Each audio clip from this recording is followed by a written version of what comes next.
Hi everybody. So we're going to start by taking our 0.8 wires, and we are going to be attaching our 0.3 very fine weaving wire around the first base wire once, then around the top base wire once. So I'm bending the ends here, which will enable me to slide the wires in easier. It works better with when you've got a lot of wires. So then we're going to go around both wires once, and the process starts again. So we're going to go around each individual base wire once, and then around both wires once, around the base wires individually, and so forth. So it's a very simple weave, and a very repetitive weave obviously, and you need to continue with this process until you've got enough of a length. I always tend to bring in a pair of pliers to kind of push the weave in every sort of centimeter or so, so that it looks neater. That's what it looks like. Right, so I've got enough of a length, and what we need to do now is spread out the weave a tiny bit for the tip, and I'm going to do a very simple figure of 8, which is around each wire twice. Then we crisscrossing over, coming from the opposing direction and going around the base wire twice, sorry. We'll keep doing this and then repeat, and all the while we are spreading out the wires a tiny bit so that it opens up a little bit of a fanned section, if that makes any sense. And we just repeat this until we've got about half a centimeter or so of this weave, and this is going to be for the top. That's what it looks like. So next, it's quite a fiddly section here because there's obviously, as I said, no backing. So we're going to wrap this weave around the tip. So hold it in place, or you can use a bit of tape if you'd like. And we are going to wrap the fan section around the top of the stone, like so. So you can take one leg is going to be bent downwards, and then the other leg is going to be bent around the tip of the stone, like so. You can see here the other one is going towards the back, so you don't need to pay too much attention to that just yet. We're going to fold it in place and just make sure that the top sits the way you'd like it to. You can always adjust this a little bit later. And then bring the base wrap around the left half of the stone. What we're going to do here is use one of the legs to create a sort of cradle. So the top sits like this with the wire pointing upwards. This is going to where the bale is going to sit. So wrap around the bottom and squish it down with your pair of pliers. And then just make sure that it sits the way you want. And then once you get to the bottom, we're going to bring that one wire that we have from the top down towards the back, and we're going to bring it in line with all the other wires, and we're going to use or reuse some of the 0.3 that we've had, and we are going to attach all of these wires together with a very simple figure of 8 weave, which means we're going to go around each base wire twice, like so. So I'm going to go around, sorry, it's once. Sometimes I do twice, sometimes I do once. In this case it's just once. So wrap around it, and then we simply work our way back up and down of the 3 base wires, so that it's a simple method to just attach the 3 wires together, so that we can then proceed from here to the next design step. So just keep weaving around the base wires and kind of weaving them into place. I usually have little diagrams on how these weaves look, so you can refer to that.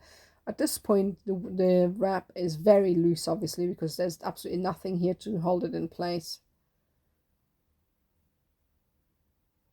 There we go. So we're going to wrap this up towards the top. So the 3 wires we've just attached together will kind of fold over the stone, and then the bottom wire will kind of wrap around the left bottom of the stone to create like a cradle almost. So it'll swirl into each other like that.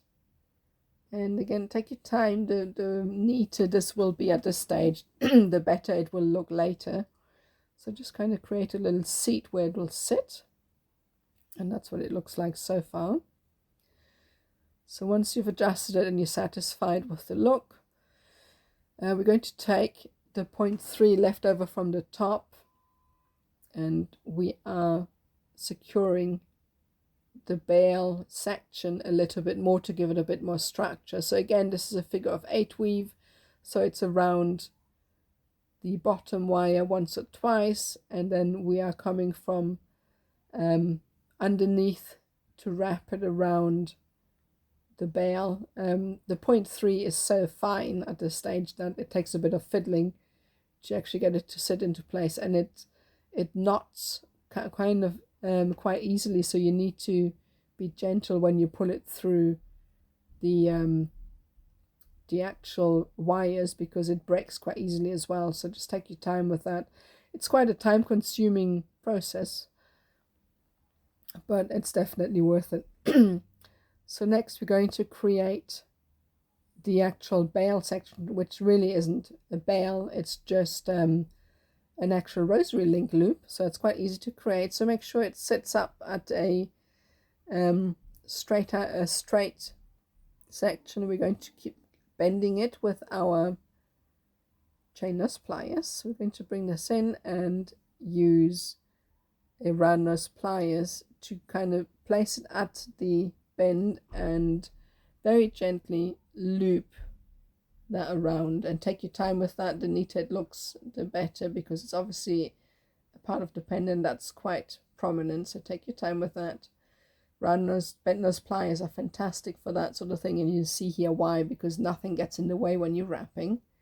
So loop that around the bail section twice, and be sure to finish at the back of the pendant, because we're going to use that wire to anchor the stone in place further.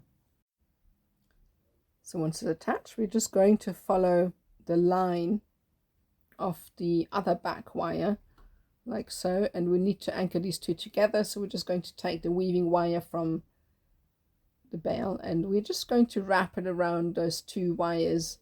You can do a figure of 8 weave if you wanted to, but a normal sort of wrap around both wires is enough. So just take your time with that. And obviously 0.3 weaving wire is actually quite evil stuff, because it twists and bends and creates little knots, and sometimes can drive me nuts, but it looks quite pretty when you use it in detailed work. So just take your time with it and it'll look all right. So once you've attached, just continue for a couple of centimeters, and next we're going to go back to the bottom section, trim off if you have any 0.3 left, because obviously it won't be long enough for what we're doing. So bring in a new fresh piece of your 0.3, and what we're going to do next is just create a detailed weave at the bottom to do two things. So first, it's obviously visual, to create a little bit more detail at the bottom, and secondly, it also gives the bottom area here a little bit more structure and a cradle for the stone to sit into, because obviously a very minimalistic design, so there really isn't any structure whatsoever to keep it in place and sturdy. So the more weave you have, the better.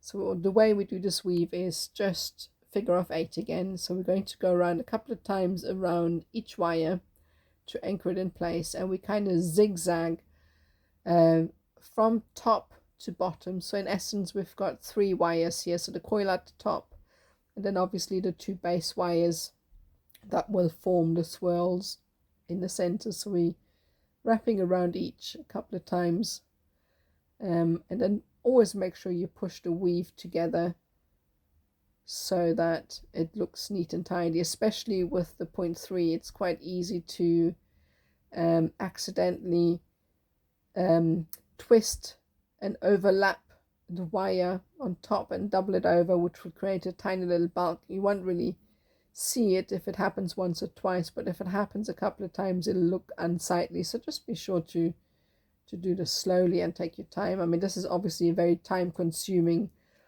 wrap as it is. So you want it to look neat. We're going to just continue to go around the top.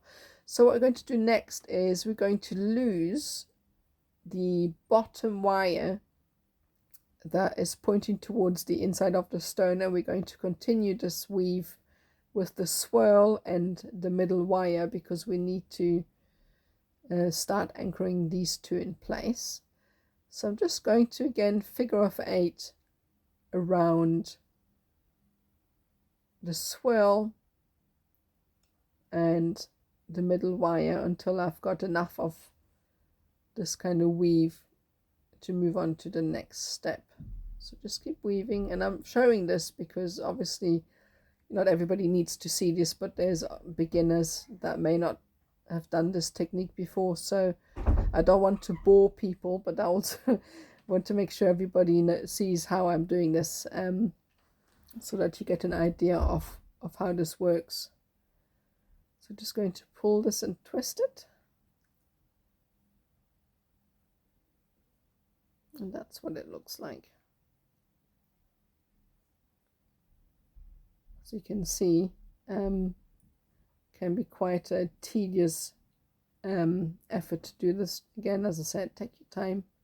We're going to do the whole swirl. Right, so once we get to one of the curves of the swirls, we need to compensate for the extra area. Obviously, because it's a swirl and there's a curve, there will be more of an area to cover than the inside, so you need to wrap that up with your 0.3. So what I normally do is I wrap around 5 or 6 times around where the curve is, so just to cover the area before I go back to the smaller circle in the center, and that will just cover the outer area. So just make sure it's in place. So you wrap around once around the swirl in the center, and then you go back and you wrap around 5 times around the outer circle, and so on until you've covered the whole area. So that means that everything is fully covered. So once you've done that, just pause sort of halfway through, and we're going to re-anchor that 0.3 towards the middle wire just once to give it some extra structure, and then we're just going to continue with the swirl around the top. So just anchor it here once, pull it in place, and then we're just going to concentrate again on the swirl at the top. So bring it through, and obviously just make sure you see me here use my thumb and my fingers as I pull it tight, and this helps keeping it in place. That's what it looks like attached. So this is the swirl halfway finished, and when we get to the other side, what I want to do as well is anchor it some more. So I'm going to use the existing frame that we have created at the beginning, and I'm going to anchor the 0.3 to that frame. So wrap it around the frame twice before then going back to the swirl, and this will, I mean, obviously not much because it's very fine 0.3 wire, but it will still create some sort of structure to keep the stone seated. So we're going to go back to the top, and see me here again using my thumb to guide the wire. This really helps with the wire twisting when you're weaving, because if you just pull it through, I can guarantee you it will create a kink. There you go, and that's what it looks like. So next we're going to focus on the front, and we're going to trim the wires roughly about 3 centimeters or so, depending on how you want it to look. So that's the way I wanted it to be, and we're just going to very gently curl the ends in until you're actually satisfied with the ends. The trick is to do a curl and then cut off the sort of inside bit with a pair of pliers, because that means the straight section of the curl is cut off and you're left with a beautiful smooth round it. I didn't have to do it in this case, but I tend to do it with all my other designs. So cut off until you're happy. You can always cut off more later on, so I tend to go and cut it longer rather than shorter, because you can always adjust it later. So you see me here how I pre-curl the wire before I actually go into the curl, the full curl, if that makes any sense, just so that I get a nice curvature, and just gently follow the initial twist with your round nose pliers until you're happy. As I said, the initial curls never look as nice, so you kind of set them in place, and then once you adjusted them, make sure they sit.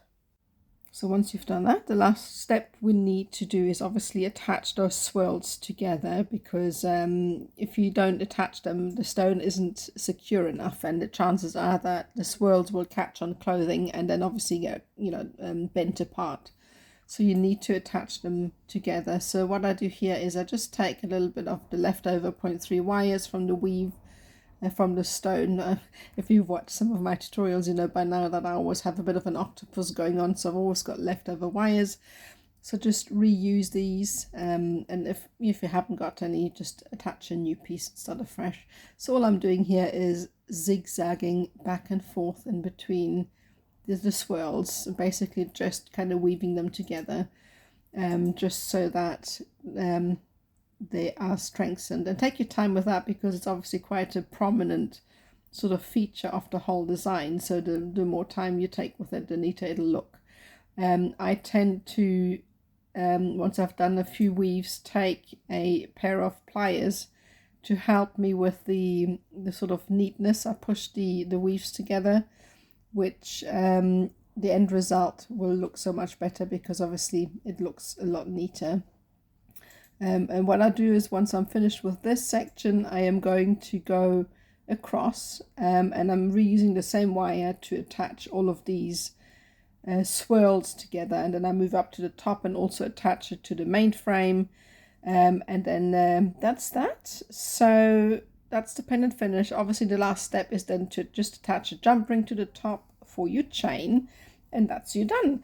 So thank you so much for watching. I really hope you enjoyed this. Don't forget to follow, pop in for a visit on my Instagram, Facebook or TikTok account, and also join our little wire wrap and jewelry artists worldwide group on Facebook for some fun inspirations.